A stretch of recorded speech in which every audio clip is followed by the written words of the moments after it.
Well, hi, good morning. Thanks so much for joining me here. It's March 6th, 2023, and it's time to work some more on this radio. Now,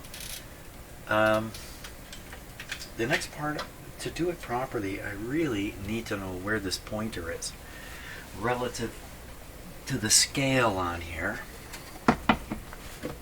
So somehow I'm going to transfer something on this scale over to that dial pointer. I'm not quite sure how I'm going to do that yet. And just looking at the cabinet here, which the base is coming off of it. Other than just put the radio right back in, I'm not sure how that's going to help exactly. I'm going to think about that for just a bit and do it. Okay, I have the radio back in the cabinet. I have it in its proper position. I can tell because these are more or less centered in the holes, and this buttons look balanced on either side, maybe just a wee bit to the right. So the instructions are, and I will read them to you. This is on the pointer positioning. Calibrate the tuning dial by adjusting the pointer to the low frequency end of the scale with the gain condenser plates fully meshed. The pointer should be set at the end of the horizontal line. The horizontal line. Adjustment is made by loosening the dial drum on the shaft. What? Adjustment is made by loosening the dial drum on the shaft. Really? We'll just slide the pointer on the string. Well, okay, so the horizontal line. Well, there's a bunch of horizontal lines, but there's only these green ones that end in the likely location. So I'm going to have to bet that these green lines are the horizontal lines, and the pointer should end right at the end. So we're lined up. Where does it end? It ends right there. It doesn't make it. You can hear the capacitor slamming closed. So the pointer's got to move. Now, loosen the drum. No, I'm not about to do that. That's a tough way to do this. The easiest thing to do is just slide the pointer. Why wouldn't they suggest that? So the pointer's a little out of view here. Tip up that. Yikes, this cabinet is really coming apart.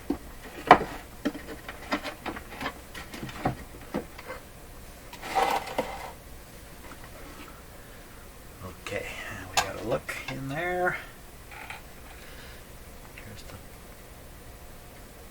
So I'm looking to see if it's glued or if they've done something funny with it.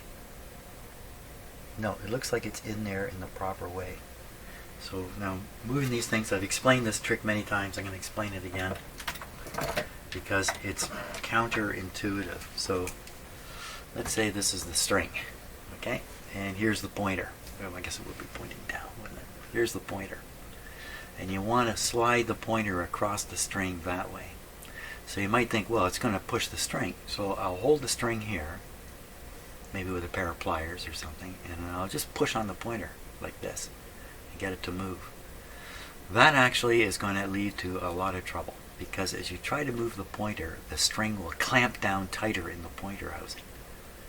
Oddly enough, the proper place to hold the string is on the other side and push the pointer towards the string. When you do that, the string will go slack in here and the pointer will slide because it won't be clamped anymore.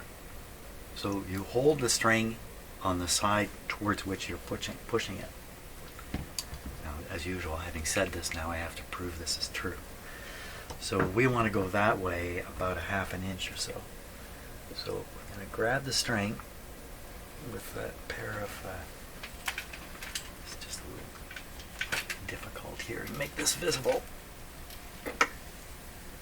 Grab the string here. You may not be able to see this too well. And then I'm going to push the pointer. Oh, it just goes easy as pie. This was easy. Maybe the pointer wasn't on that string very tight to begin with. Sometimes people bend the tabs down on the pointer clamp, and some people, including me, have thrown glue on them from time to time. So it can be a problem. Okay, so we don't want to have a parallax error here in doing this. We're going to line up just nicely. Oh, I just pretty much got it. Let's just make sure. Look at that, right on the money. First try. Yes, I just hold the radio right. It looks good. There. Good show. And what does it do on the other side? Just about the same. So the green line really does represent the travel of the pointer. So it could go just a little bit further. Just a little wee bit further. Maybe I don't even have to clamp the string here. Yeah, there we are. Fantastic. Now we're clearly just a wee bit beyond. Just a wee bit beyond. Okay, so now this is a band spread radio. So if everything is done right, you can tune into like 9460 would be right there. And 9470 is far enough over you can tune to it. So this is spread out quite nicely. Likewise up here, it's not quite as spread out, but you can still aim for a certain frequency. Too bad the range here is restricted.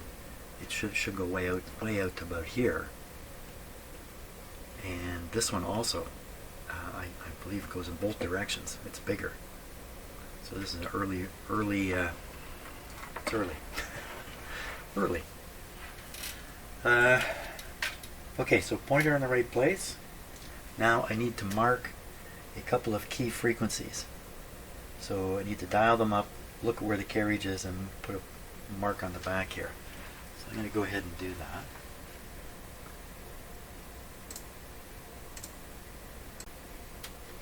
Okay, so I've marked on the 4 alignment locations. So the 2 on the outside are for the broadcast band. There's 2 adjustments for the oscillator, and the shortwave bands have 1 adjustment, and they're done more centrally in the band. So you can see 15.2 and 9.5 there. So we can take this back out of the cabinet now, and we'll know what frequency is what. Now, there's some secret on this piece of paper here that I should have availed myself of. I don't think so, just a big warning. The king will come and take your radio away. Hey, it is a king again. It's a king again. I don't know if he's going to come and take this radio away. Okay, I'll get it out and get it ready to go for the RF alignment side of things. Okay, I think I'm ready to go. I'm going to go through the entire alignment process, not the IF alignment. I'm going to leave that alone. Currently the radio is aligned at 455 plus or minus because things are happening here. It's supposed to be at 460. I don't think that's enough difference for me to worry about at this point. We're still in the preliminary stages here. I don't have a can on top of this coil, so it's not behaving the way it'll behave ultimately, and I don't have the bass on the radio. So that's also affecting the radio to some degree. So we're still just kind of doing preliminary alignment stuff. Got to turn on some equipment here, let it warm up and stabilize before we get going. And I'm going to be relying on this meter as I do all the time. This is a very reliable meter. But I'm going to be double checking against this new meter I have and comparing the results, and that's part of checking this guy again to see how accurate it is. I think it's pretty accurate, but we're going to find out. So we'll let everything warm up here for a little bit. I will drink some coffee. Then we'll do the whole RF alignment. So that's a broadcast band. We have to do the broadcast band again because one of the very first alignment steps is to set a trimmer on the actual big tuning capacitor here. And I'm pretty sure that setting will affect the rest of the band, the other 2 bands too. So we got to get it right. And now that I have these frequencies marked on the back here, I can do that. So first time through was just to find out, does the radio even work at all? And yes, the answer is yes, it works at all. Now we're going to try to peak up its performance. AM side seems to be fairly okay. It's really the short wave side that I'm really hoping once I do this properly, it will work proper. We will see. Okay, I'm back in here. I forgot to turn the radio on, so I've just turned it on. But it seems pretty stable. So, you know, the curious thing here that I have not investigated, which may really throw a wrench into all these works, is how come when I move the slug in this open coil, it seemed to have a resonating effect. That's got me scratching my head. But we won't worry about that right now. We'll just worry about trying to align the radio. Okay, so I've got the signal generator running at 1500. Let's see if I can get that a little more visible. I haven't turned this meter on yet. So if we turn this on, it's measuring the AVC voltage, which is a negative voltage. Oh, I have to plug it in first. AVC voltage is a negative voltage relative to the chassis or B minus line, whatever it is that's happening in the radio you're working on. Let's try it again. Nope, I got to turn on the power bar too. Okay, now we got it going. Okay, I think this has the same characteristic as most vacuum tube voltmeters. It throws the pointer up during the warm-up. Up and down. Okay, we'll leave this guy just going there. From my little bit of experimenting I've done with it, it's a slow guy. Okay, so this is up just a little bit. That's good. Let's turn the volume up here. Okay, you don't hear a thing. Now, we are giving it a 1500 signal. So I'm going to tune around until we hear a result. Hello. Yeah, well, I probably don't have it on broadcast here. Let me turn it down. Yeah, I didn't have it on broadcast. Turn it up. 1500, moderate signal.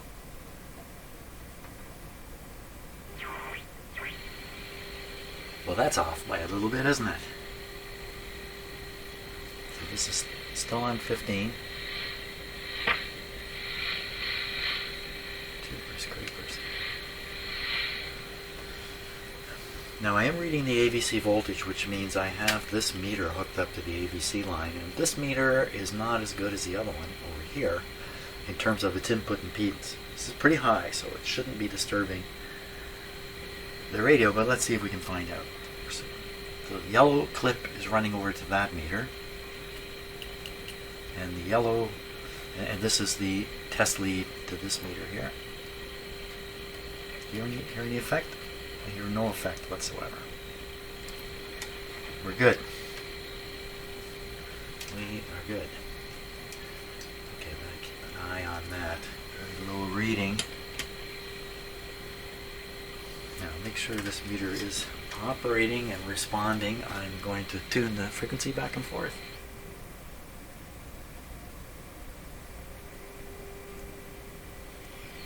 Ooh, 2 peaks. Wow, things are not in good order here.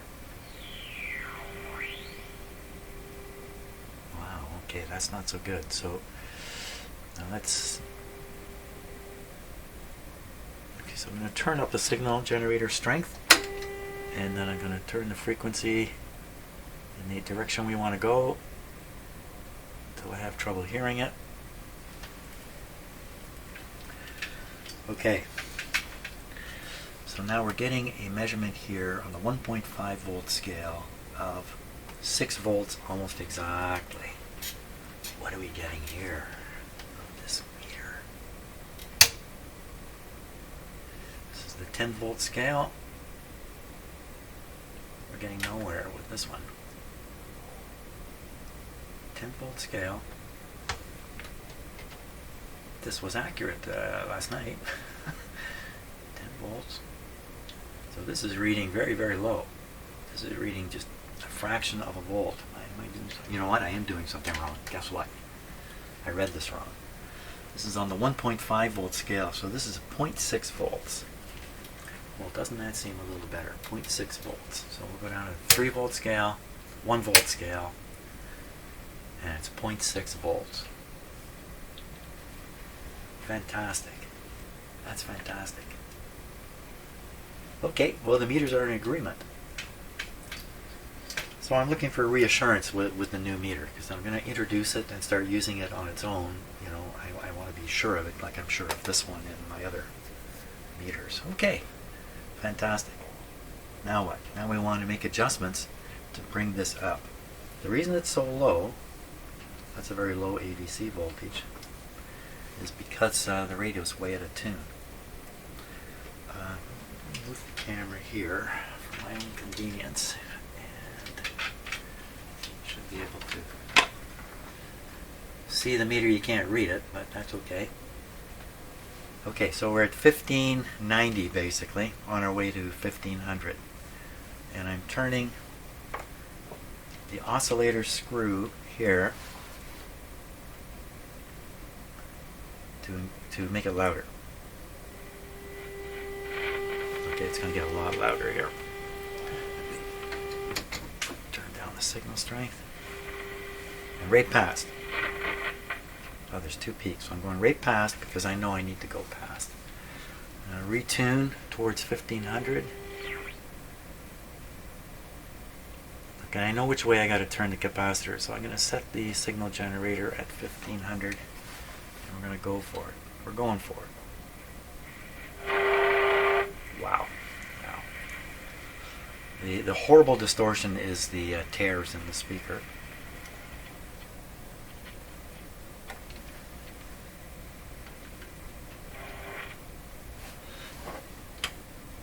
A 15-volt scale.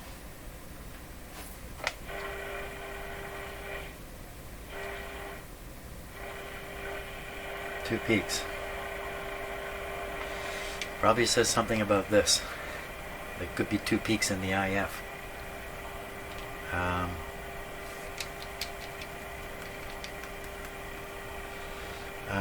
Let's carry on. Let's carry on. Okay, so we're going to tune the radio now to 6. 6. Set this down to 600. Not there, we won't. 600.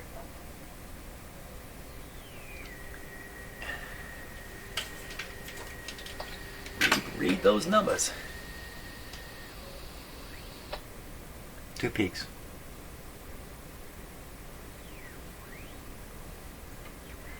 We'll set it to 600. That's 600. Now we're doing this guy here. This one, last time around, this screw was way high.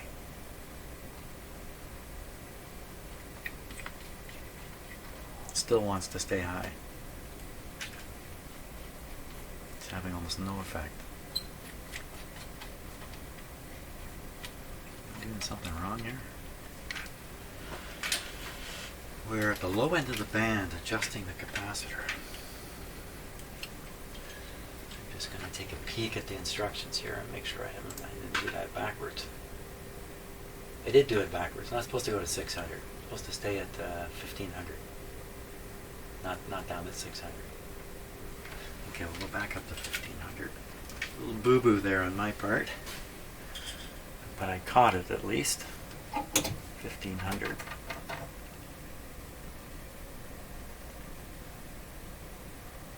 Okay, there's 1500. Turn this guy back.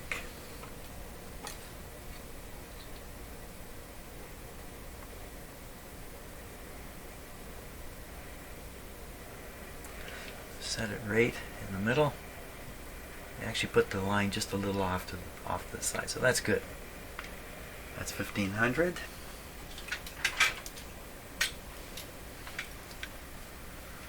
Okay, adjusting. Again, I'm going to adjust the oscillator control. Two peaks. We'll take the bigger one. Okay, and now adjusting the capacitor.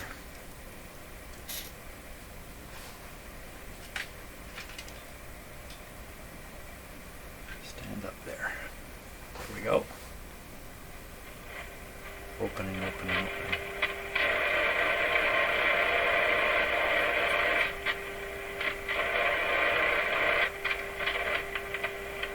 Okay, there's a peak.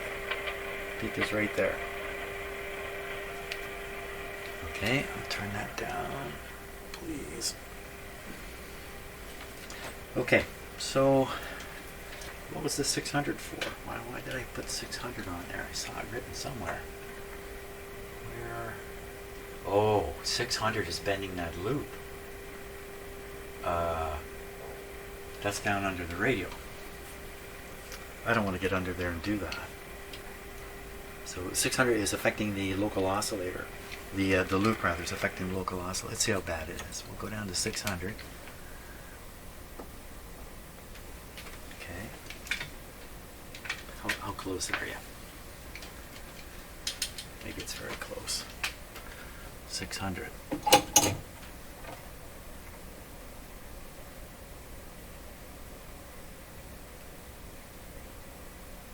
Still 2 peaks. So 595. That's within the range of the my efforts in marking this and everything. That's pretty good. But we need to bend that wire. Not at this point anyway. That's great. So the local oscillator setting on the main tuning capacitor is correct. Now we can go on and do the rest of it, which is all done from above. It's just two adjustments.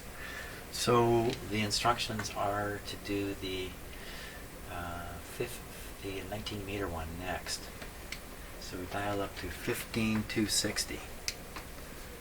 Okay, put the dial here. That's 15260. And oh, is that 15260 or 15200? What did I do? I think I did 260. Oh no. I gotta stop and check that. I gotta stop and check that. Shoot.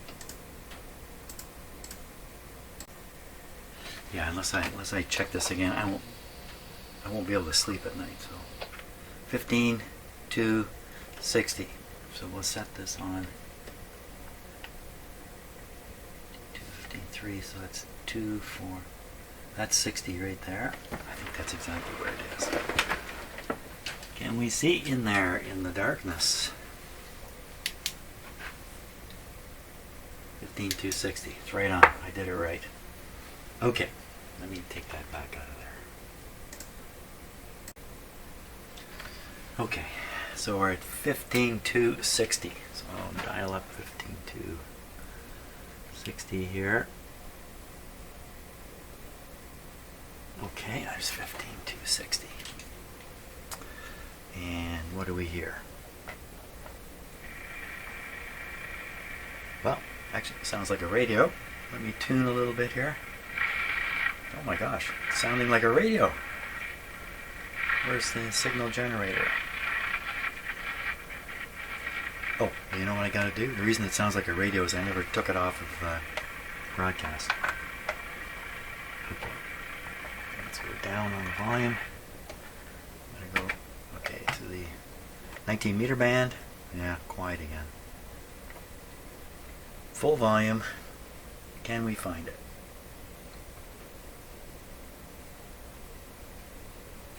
Nothing at all. Come on. Oh, local oscillator may not be operating because of that wonky switch.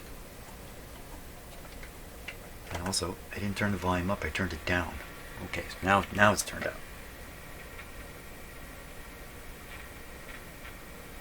How come you're not showing up? Got it on the right band. Oh, yeah, you know what? I wiggled that band switch and I heard the oscillator kick in. A little more power. There we are. Turn it down. See, my meter over here is up around a volt showing. This guy's sitting right on a volt because of the scale it's on. Fantastic. What's not so good is 260 is coming in the wrong area. So we're going to move it. We are going to move it. So I'm going to get on the oscillator adjustment here. Okay. And well, you can watch any meter. Hey, I got another meter to look at. I can have dueling meters. I get dual meters. Okay. 15260 on there. Pick it up. Oh wait a minute, I don't have it dialed in at 260. Let's go this way. 2 peaks.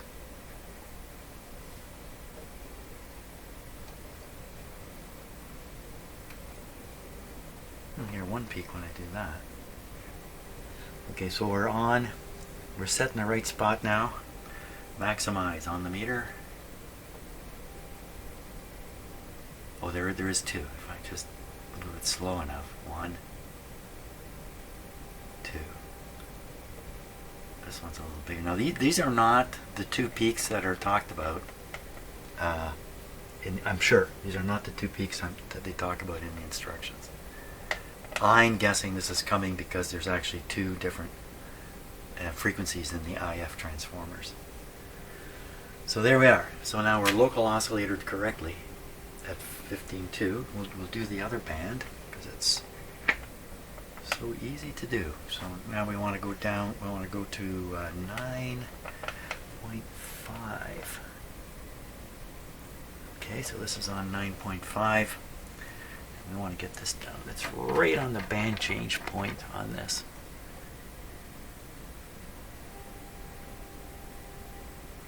So it's 9.4. And we want to move it up. Okay, I'll get in this slug here. We want to go up. 2 peaks. Okay, can we find that? Yep. We're going to grind this upwards.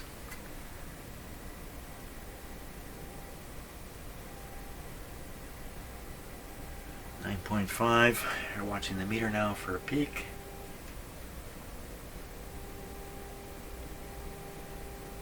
Okay, so this radio should be receiving 9.5 at 9.5 on the dial. And that's the end of the road. No, there's one more to it. There's another adjustment right over here. What happened to that adjustment? Is it just next on the hit parade here? Let's see. So that one is adjustment number 7. That's the last adjustment. You do it on the 31 meter band, 9500 antenna trimmer. So just as it stands, we adjust this trimmer over here. Now you can't see either meter. We'll go over here. That's an interesting idea. If I had 2 meters doing the same thing, I'd have more camera angles to work from. Okay, well, how about we just step back a bit, get a bigger field of view. Here we go. Peek that baby.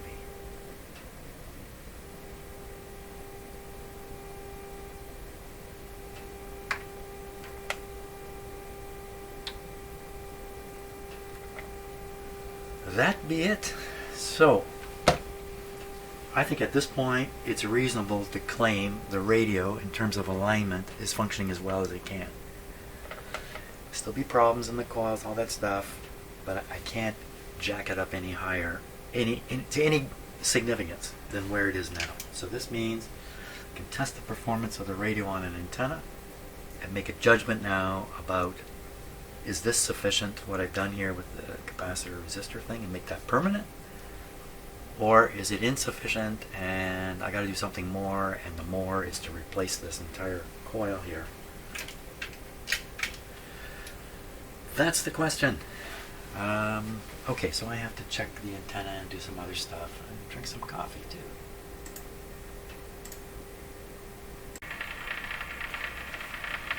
Okay, let's see what we got out of this. The link is open down here. The link is supposed to be closed when you have a single-ended antenna. Okay, let me do this. Turn the volume down. Disconnect the ground.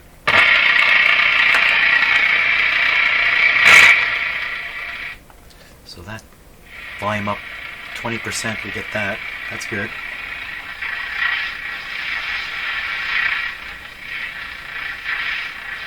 It's picking up lots of stuff. It's just all noise up here. Okay. French station. Come on, man.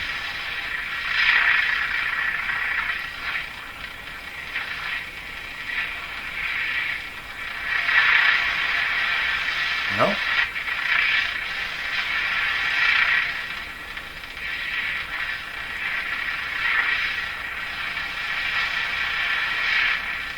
Nope.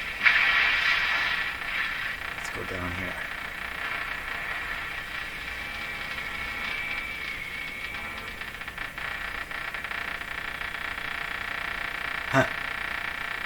working better before.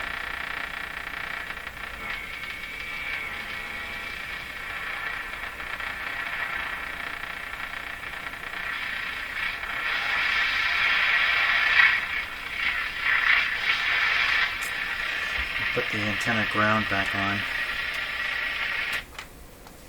Turn the volume up. It's way up now. A little higher there. That's full volume.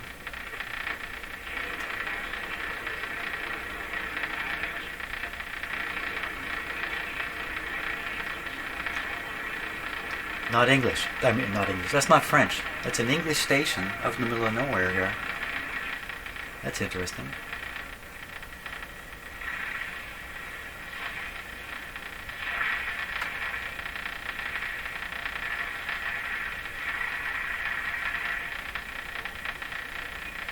That's a French station.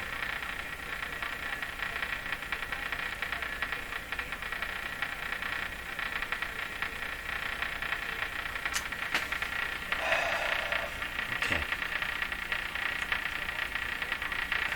Turn down the volume there.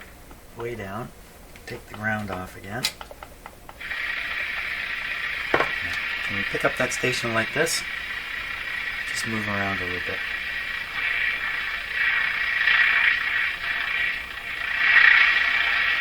Nope.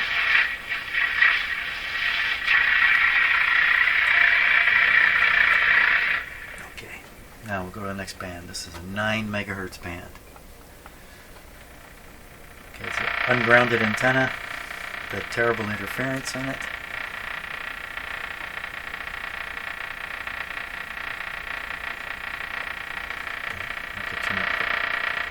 I wish it. Okay, we'll put the ground on because it'll make the interference disappear. I don't know why. Okay, that's a ham radio going in the background. There. Okay, volume all the way up. That's not a good sign. Anything. Something. CQ. Calling CQ. That's just pretty darn dead, isn't it? That's dead.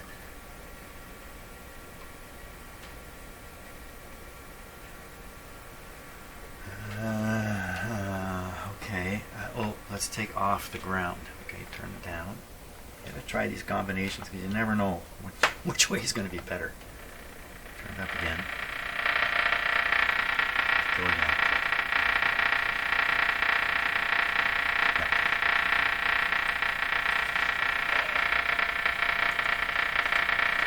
Could be there's something there, we can't hear it over the noise. Okay, we'll go up to 15. Now, how do we even know the oscillator's going? I don't know the oscillator was going last time. You know what? I've got to make sure the oscillator is oscillating on this. I could be doing this, and because of the band switch, which I haven't sorted out yet. So why don't we introduce the SDR? Pickup coils here.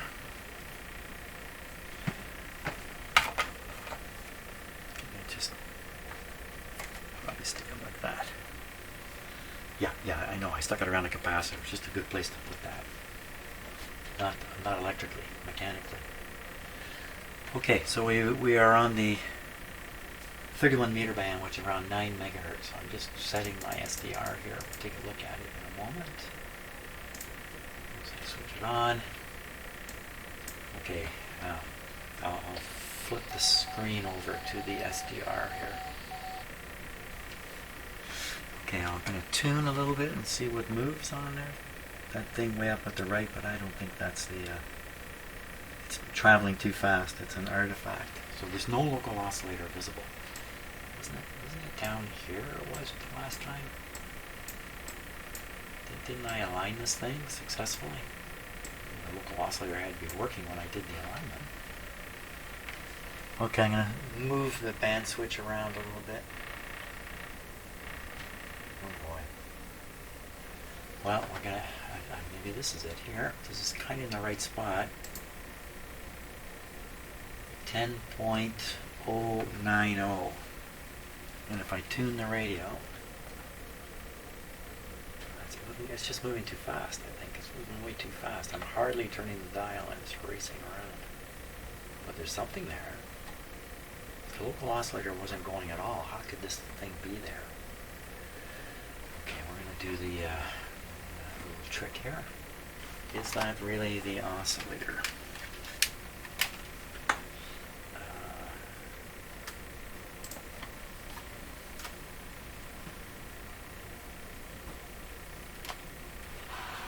So we think the oscillator right now is at 9950.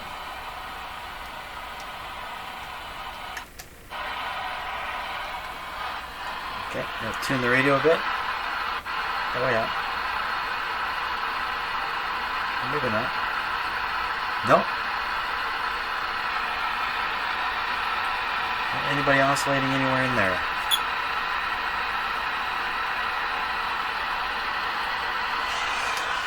Let's put this a little lower. Put this at 9800. I think the local oscillator has to cross 9800.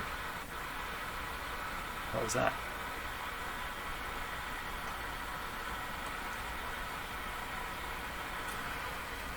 And there's nothing on the SDR.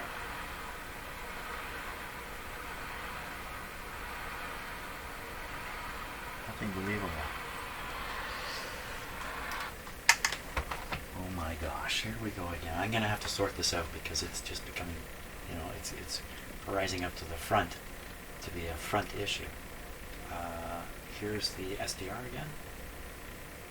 It sure looks like a local oscillator poking up here, but so if let's do this a little more scientifically. If I tune the radio to 9.5, the local oscillator should either be at 9 or at 10 in that area. So it would either be at 9 or at 10 or maybe a little off. I'm moving up like this. That puts 9.5 in the middle. The local oscillator should be around here or around there. Now I'm going to wiggle the band switch a little bit. Come on, man. Like you just... Oh, you know what? I was on the wrong band. Oh, what a dummy. I was on the wrong band. Okay. Okay, so we're tuned to 9.5, and the local oscillator should be at, if it's below, should be at just about where it is now. 9.5, take 455 away, not 460. 9.5 would be at 940. So this should be, say, 940 right now. So we move this to 940. Now I can do the oscillator adjustment this way. Why am I adjusting the oscillator? How did this happen? Okay, I'm going to move it. Okay, I'm turning the oscillator adjustment here. Now I think that's correct. So again, the radio's tuned to 9.5. Local oscillator's below, so it should be 455 below, which would put you at 945. In fact, if we really want to get picky, this is silly, but I'm going to do it anyway. A tiny little bit. It's silly because I'm still in a preliminary phase. There's still apparently 2 peaks for some reason I don't know yet. But we'll do this. Okay, now I know what I'm doing. We'll go up to 15. Okay, so I'm on the 15 band here. We'll go there. 15, that's got to be the local oscillator sitting right there. I will tune the radio now to a known frequency, the 15260, as marked. Okay, I'm doing that. Okay, 15260. So 15260, if we put this here, and we say it's above in this case. Why is it below in one and above in the other? If I look at the adjustments, they're both very similar in terms of how much of the adjusting screw is sticking out of the radio. But we'll just go with that. So we're going to subtract 455 from that difficult number there. So that's really 15,700 minus 450. Well, that's easy. Would it be 250? 250, 700. 250. So what that means is the radio should be sensitive to 250. And I've got it dialed to 15,260. Well, that's really close. 15,250. Is that right? I got this right? Is that 400 away? That would be 400, 4, 6. Sure. So this thing's aligned good. Well, it should be. I mean, I did do it just a few minutes ago.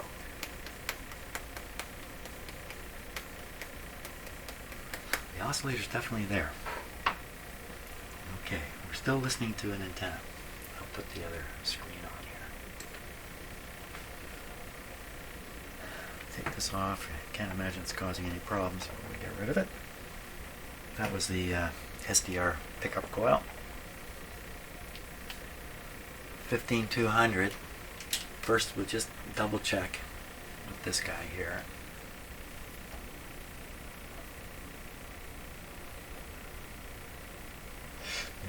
I can't check with it when it's not connected. Oh, you know what I've done? I've hooked it up to this loop over here. I forgot I did this. So I could broadcast a little bit. It's kind of a crazy arrangement, but let's try it anyway. Without actually connecting it to the radio. I'll jack up the output on the signal generator. 15.2. Hello.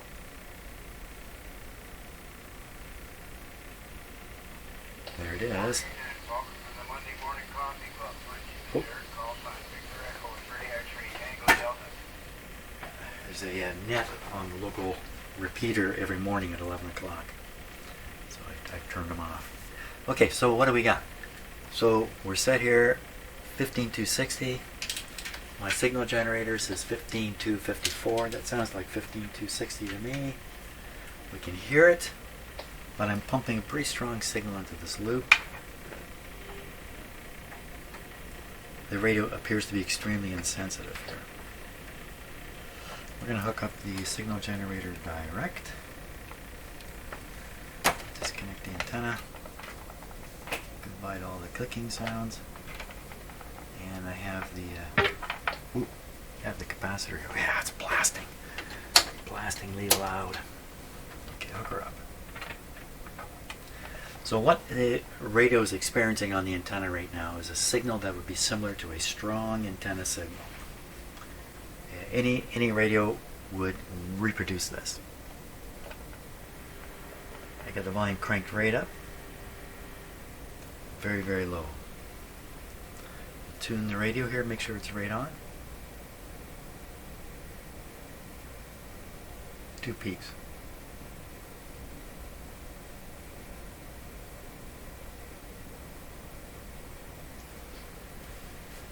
Okay, just off the top of my head here, without spending a day thinking about it, it's probably the case that the 2 peaks are due to mistuning in here. It's probably the case that the slug in the top one has moved, because it's just sitting in there. There's nothing holding it. This one I bumped earlier, and when I did, I bumped this top, it went click. Oh, this has just gone down a notch. So probably the IF alignment is out of whack. But aside from that, the level of signal I'm pushing into this radio and the level of volume coming out on the shortwave bands is really pitiful.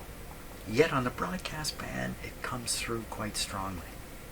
I get a good AVC response, everything. So I think there's something wrong with the shortwave bands in the front end still. I don't think we can conclude just yet that the bypass is defective or not functional.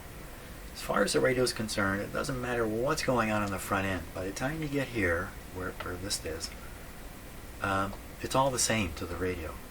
Shortwave, AM, all the same, because it's been converted down to 460 or 455, and it's coming through here, and the radio can't tell the difference. So if I turn on broadcast, I get a loud signal at the speaker, but I turn on shortwave, I get a quiet signal. That means what's coming into the IF is changing too. But that's where I'm going to leave it today. So tomorrow is a hunt for a weakness in the front end of the radio responsible for the shortwave being low. And just to absolutely prove that, I'm going to... the radio is turned... That's full blast. So I'm going to turn the radio down. Now, it's just nothing coming out of the speaker. I'm going to switch to the AM band. And I expected a big blast to come out. Well, I don't have an antenna on it. But let's repeat this. Let me take off the signal generator. Let me put the antenna on. Okay. We'll leave the ground off. That gives the loudest input, antenna input into the radio. I don't hear anything. So this is the 19 meter band, 15 megahertz. Volume is... okay, so that's way up. That's full. It's about halfway. Can't hear a thing. Next band, 31. Can't hear a thing. AM. That really shows the difference there. That's very, very convincing. Only way the broadcast band can produce that kind of signal is if everything's working in the IF and beyond. So I really think the focus now has to be on the shortwave front end situation. And want to take a wild guess? Another open coil up here or some sort. Wild guess. Okay, well, the fun isn't over yet with this radio.